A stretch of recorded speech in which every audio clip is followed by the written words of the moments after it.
Well, we are human beings with hearts, and with that comes emotions. But how can we detect, what you're feeling is really a tool, and probably not many of us use to our advantage?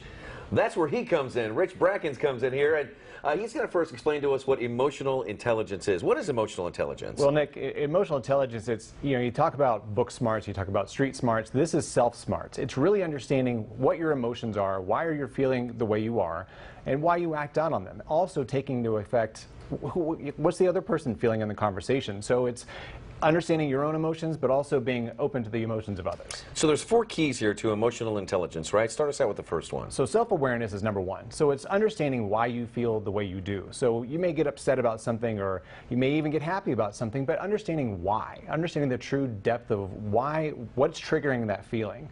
And then it's on to self-management. So here's how I feel, but how am I acting on that? What is the actual the acting out of the emotion itself? And so understanding that factor and how it's affecting other people is key number 2.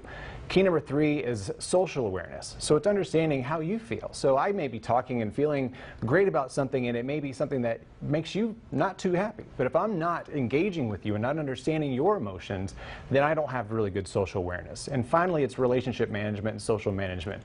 The previous 3 things all play into that. So if I'm aware of my emotions, I'm aware of how I'm acting on them, but I'm also aware of how you act and how you perceive things. That gives me better relationship management. Like, we have great relationship management because we get each other. Yeah. But there are those people that you come in contact with, you're like, yeah, not too big of a fan of you. It's just that bad relationship management. Yeah.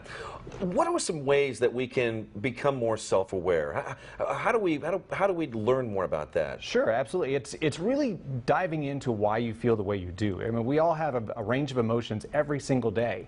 And it's not just saying, oh, well, this makes me happy. Well, why does it make you happy? This makes me mad. Why does it make you mad?